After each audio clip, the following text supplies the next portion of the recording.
Hello, I'm Jo Clarke. I am the author of Libby and the Parisian Puzzle, illustrated by Becca Moore, and it is the first book in the Travelling School Mysteries.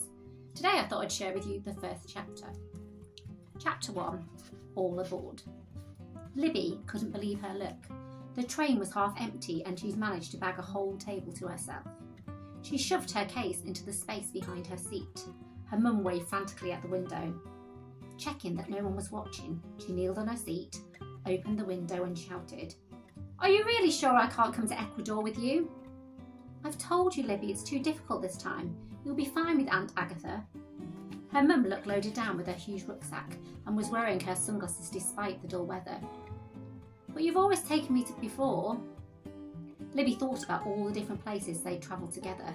They'd sailed down rivers in rickety old boats, flown in seaplanes and sled across frozen lands. "I know, and if I could take you with me, I would. I'll miss you, Libby, but you'll be having far too much fun in Paris to miss me." Her mum smiled just a little too brightly. Libby sighed. If only her dad was still here, maybe she wouldn't have to go away. Although she was actually looking forward to Paris. It was one of her absolute favourite places, but she knew it wouldn't be the same without Mum. When her mum at first suggested the school, Libby was horrified. She'd never been to school before. They'd never stayed in one place long enough.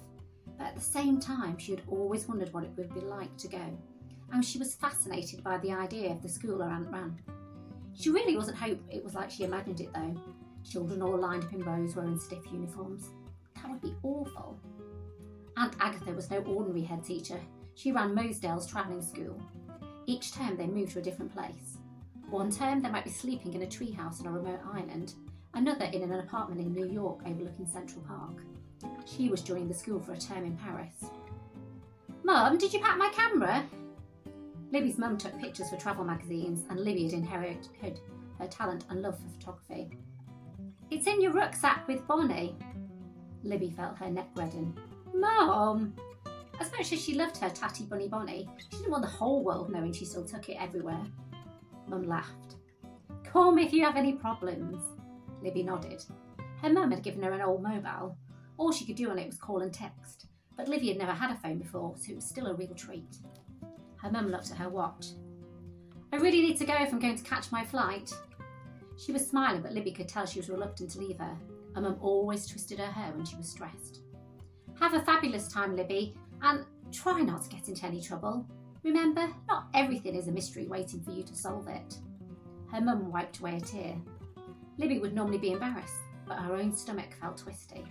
This was the first time in her life they'd be apart for longer than a single night. Butterflies danced inside her the more she thought about it, but she didn't want to upset her mum. "I promise," she said. But if a mystery just happened to find her, well, she couldn't help that. Her mum rushed off with a last worried look over her shoulder. Libby sat back and took a deep breath. She was alone. It was really happening. A woman entered her carriage. Libby was glad of the distraction. The lady was clinging to a battered red suitcase. A guard came down the aisle, saw her struggling with her case and tried to help her. There were raised voices. Libby couldn't quite make out what was being said, but it was clear that the lady didn't want to let go of it. The guard gave up, turned swiftly on his heel, and headed to Libby. He leaned over and smiled. "Ticket?" Libby handed it to him. The railway company's special hologram sparkled in the sunlight. Her mum had bought her a special ticket so the guard would look out for her. The guard said in a French accent, "Let me know if you need anything during the journey or when we arrive." Libby didn't want to be treated like a baby. "My aunt is meeting me at the station in Paris." "Well, that is good." He smiled and off he went to the next carriage. The woman with the red case had found her seat now. She kept looking behind her as if she was expecting someone else. She fiddled with the buttons on her cardigan and Libby couldn't help noticing a large green ring on her finger. Libby looked out of the window, hoping for one last glimpse of her mum, even though she knew she was long gone. A tall lady came hurtling down the platform, her black and white coat flying behind her like a cape. She was waving, trying to get the attention of the guard who was just about to blow his whistle. Just as the doors were closing, she leapt on the train, holding on to her blue hat. Libby felt the pull of the train and the screech of the brakes releasing. They were off. Before long, they were whizzing along at an amazing speed. Libby snuggled into her thick fleece and got comfy. The tall lady who had just managed to get on the train in time peered into the carriage. Libby wondered if she was looking for an empty seat. She must have changed her mind because she disappeared in the other direction. Libby glimpsed a bright peacock feather swish at the back of her hat as she turned. Libby checked her watch. It was still ages till they arrived in Paris. With no one to stop her, she could start on her lunch, even if it wasn't strictly lunchtime. She moved her watch forward an hour, ready for her arrival in Paris. Now she could eat. Her lunchbox was crammed with slices of cheese and breadsticks, and nestling at the bottom was a slab of chocolate cake. She scooped up a big blob of hummus, then dropped a splodge on her dungarees.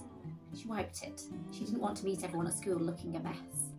Wiping the last crumb off the cake of her lips, she looked around again. The lady was still holding her suitcase tightly and she seemed very stressed. Maybe she got travel sick, or maybe she had a secret to hide. The lady glanced up and spotted Libby. Embarrassed to be caught staring, Libby quickly turned to look at the man at the table opposite. He was reading a newspaper. She could just about make out an article about a missing ring before he turned the page. Libby remembered her mum's warning about poking her nose into things, so she rummaged around in her rucksack and found her new Isabel Investigates book.